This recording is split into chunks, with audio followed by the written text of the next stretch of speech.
Hello mga kaguro sa Filipino. Sa video ito, ipapakita ko sa inyo ang nilalaman ng aking PowerPoint presentation para sa ikatlong linggo ng Term 1. Kung gusto mo magkaroon ng copy ng aking PowerPoint presentation na may kasamang ilaw lesson plan, just simply watch my video mula sa umpisa hanggang sa dulo.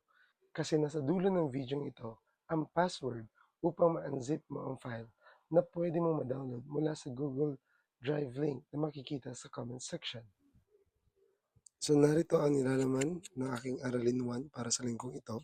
Ito ay may kinalaman sa pagsusuri sa elemento at moral na kaisipan ng tulang katapusang ibig ng Pilipinas ni Andres Bonifacio.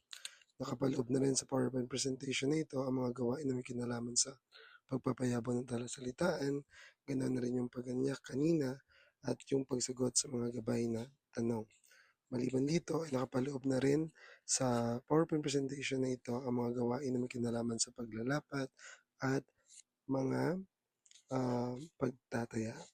So madalas yung ganitong aralin ay natatapos sa loob ng 2 araw. Para naman sa ikalawang aralin para sa linggong ito ay may kinalaman sa pagsusuri ng laki at espasyo ng tekstong visual. Ibig sabihin ito yung tekstong visual na aking tatalakayin para sa linggong ito. So tatalakayin ko dito yung tungkol sa laki at espasyo at bibigyan ko ng pagkakataon ng mga estudyante na susuri o sumuri ng mga tekstong visual na may kinalaman sa laki at espasyo. Mayroon ring paglalapat at pagtataya para sa araling ito at madalas natatapos ito sa loob lamang ng 1 araw. Para sa ikatlong aralin, sa linggong ito ay may kinalaman sa pagpili at pagsusuri ng mga makabayang akda na bahagi ng tekstong multimodal na kung saan ang mga estudyante sa terminong ito ay inaasahang makabuo ng isang sanaysay. Sa madaling salita, ang araling ito ay paghahanda para magkaroon ng sapat na kasanayan ang mga mag-aaral sa pagbuo ng isang maayos na sanaysay. Kabilang sa paksa sa araling ito ay ang pagtalakay tungkol sa kahulugan ng sanaysay, mga uri nito at ang mga bagay na isaalang-alang dapat ng mga estudyante sa pagpili ng paksa.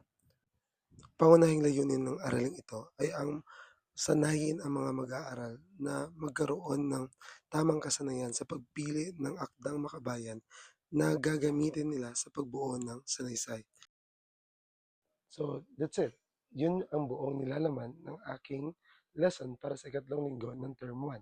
So, kung nagustuhan niyo yung video ito, please like and subscribe to my YouTube channel. Maraming salamat!